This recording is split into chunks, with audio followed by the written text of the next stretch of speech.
Now, obviously, Kell Brook has mimicked Amir Khan fighting Canelo Alvarez by Kell Brook going up 2 weight divisions to face Gennady Golovkin. However, there are major differences in this fight, some of which may surprise you, some of which you probably already know. So let's get straight into it. Now, first of all, Amir Khan was not fighting really at the 160-pound limit.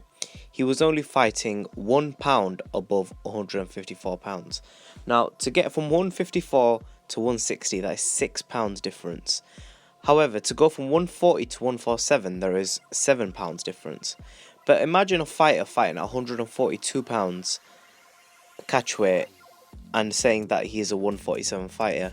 That is not a 147 fighter. Can you imagine Keith Thurman, Sean Porter, or even Kell Brook at 147 fighting someone like Terence Crawford at 142 pounds? It would not be a welterweight fight.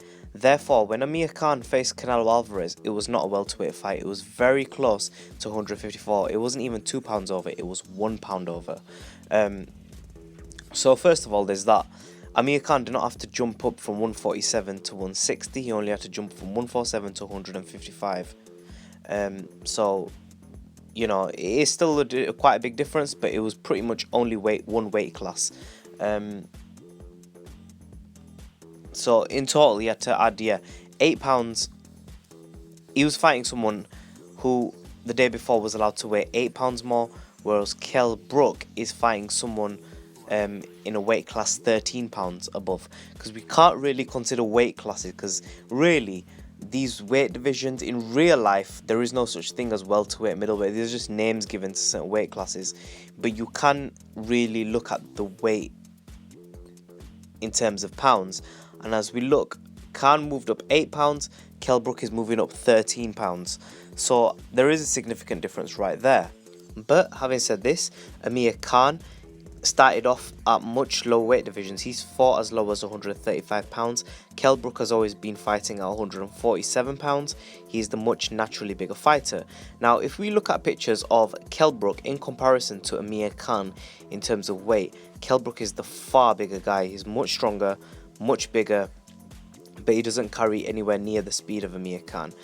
But in my opinion, Kell Brook has a better defense than Amir Khan in 2016.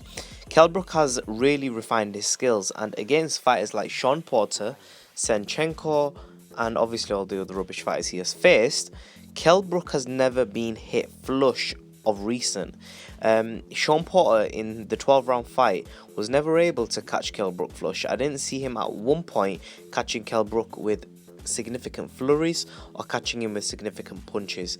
If fighters at welterweight are unable to catch Kell Brook, and we could see in the fight against Senchenko, we could see in the fight, and I'm sure there's a better fight with Kell Brook's faced of recent, I forget who, but if we look at Kell Brook recently and who he's faced, I know in the past against Carson Jones he struggled, but I really feel like he has improved, and I think that you should always look at a fighter recently rather than looking at old fights.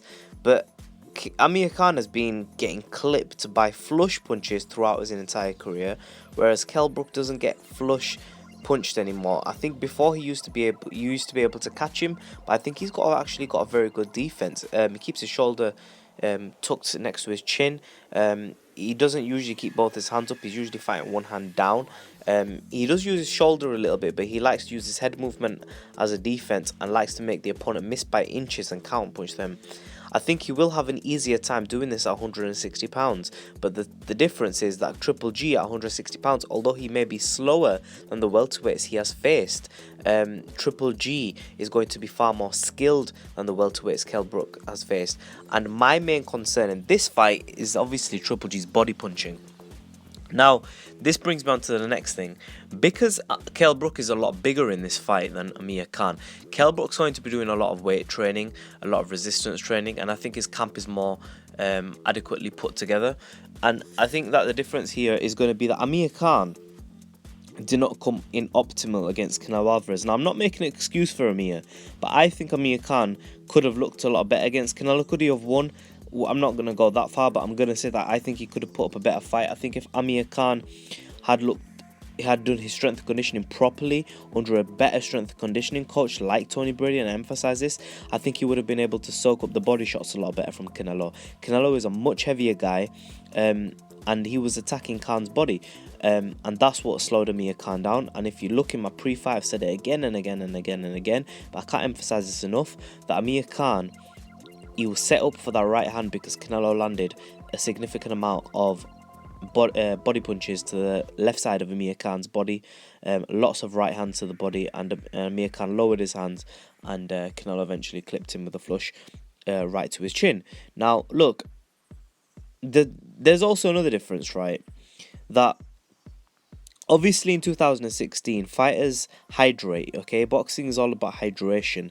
In the olden days when Sugar Ray Robinson used to fight Jake LaMotta, in reality Sugar Ray Robinson, when he faced Jake LaMotta, only weighed 155 pounds.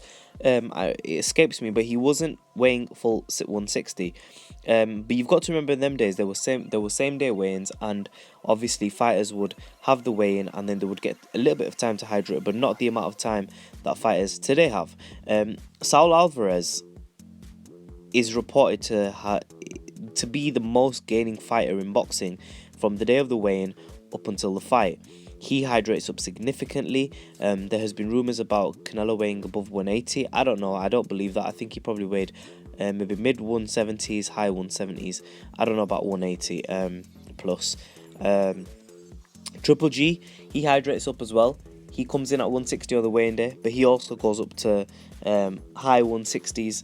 But obviously, you see, Triple G is going to be sharper than Canelo if he's not putting on that extra weight, because with the extra weight addition overnight, it comes with cons and pros. And for me, I think Triple G is a more skilled fighter than Canelo when it comes to the outside boxing.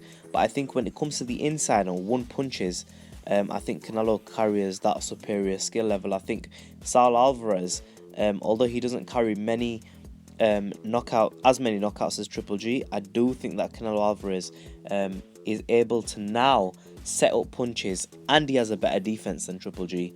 So this fight is totally different. Both these fights are totally different. So I really think that Kell Brook, he stands a better chance in this fight than people give him. But does he stand a better chance than Amir Khan stood?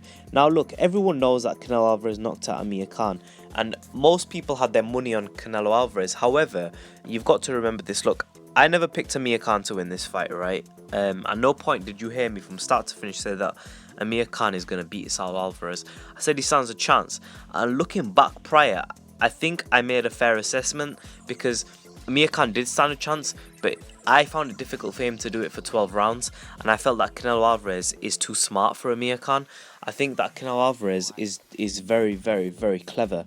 I think that Canelo is the most underrated boxer in boxing in terms of his IQ. I think he gets zero credit for his IQ, where in actual reality, if you look at round 5 and 6, it wasn't just round 6 and one punch and the fight was finished.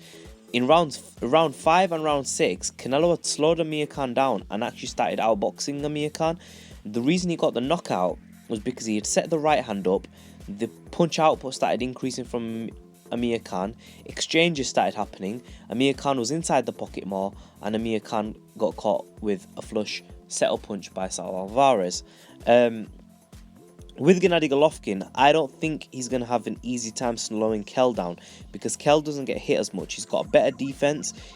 He's not as easy to set up, and I don't think Triple G is as good at setting up a punch as Canelo is. I think he's got more thudding power, but I don't think he sets up the punches as good as Canelo. You've got to remember that Canelo has faced a much higher opposition level than Triple G.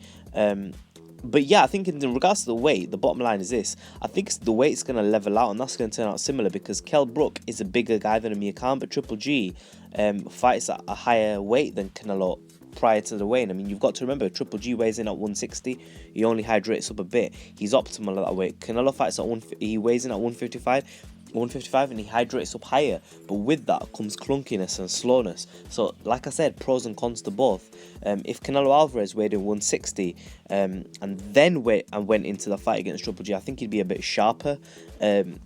Obviously, like Floyd Mayweather Jr. says, when you add too much weight, it comes with cons. You become a little bit slow, a little bit lethargic. But I do think that the fight between Kell, Brook and Gennady Golovkin is a fight between bigger guys. I think that Kell Brook isn't as good of a boxer as Amir Khan. I don't think he's not as good at outpointing people. But, you see, because Khan's got faster hands, he's a points-winning fighter, he's got the better amateur pedigree, and he's got faster feet. But Kell Brook doesn't get caught by them loaded shots that Amir Khan gets caught with, and Kell Brook isn't coming up from a lower weight class, so his chin is going to be sturdier in heavier weight classes. Rather, you see, from when Khan went up from 135 to 147, we saw improvements in his chin to an extent. He did get knocked out several times in his career throughout, but Amir Khan did show a good chin against Marcus El Chino Maidana, and he has got caught flush by some big punches. Even Lamont Peterson was on steroids and he was catching Khan, and Khan didn't go nowhere. Khan even sucked up quite a few punches off Canelo, but the truth is this: once you can only go so far, and your chin only goes up so far, and then you've got to call it a day and stick at a certain weight class. I think that Kell Brook, maybe this could be his limit, 160, but the difference is he's facing the biggest puncher at 160. So it is going to be difficult to ask for Kell Brook, obviously, but I don't think it's impossible for Kell Brook to pull this off. Kell Brook doesn't really get caught flush much. Triple G's best chance is attacking the body, working the body, and then eventually seeing if he can break Kell Brook down. That's his best chance. I think Kell Brook, if he does his strength and conditioning right, which I'm sure he will, he's going to do everything right and perfect because he's got his camp perfectly set together, and I think that's the main key ingredient. He's got the same trainer what he's used for ages. He's got his strength and conditioning coaches there in Sheffield University. He's doing stuff there. And Kell Brook's he's a big lad, and he's going to be doing his weights. He's going to be working on his core, working on his abs, absorbing body shots, and the Ingle camp know exactly what they're doing in regards to game plans. I think that Triple G is a very smart fighter. He attacks the body really well. I don't think he's going to be able to land a Kell Brook flush very easily at all, but I think where he's going to excel is in the body shots, and that's where he could set up them exchanges. If Kell Brook ends up exchanging with Gennady Golovkin, I personally don't think Triple G can set Kell Brook up for that one big punch straight on the chin. I could be wrong, but I think that Kell Brook lasted against Sean Porter, never got caught flush like that, and Sean Porter's faster than GGG. GGG does set up better punches than Sean Porter does. He is more technical and more sound. He is more smarter. But I think it's going to be a very interesting fight, and it's going to be different. I need more time to really think about this, but yeah, it's going to be very interesting. If Kell Brook can avoid Triple G's power flush for 12 rounds, he could win the fight, and Kell Brook has shown us good defense in the past. That's the main difference in this fight. Comment section below, subscribe as always. Be Real TV in a bit, guys.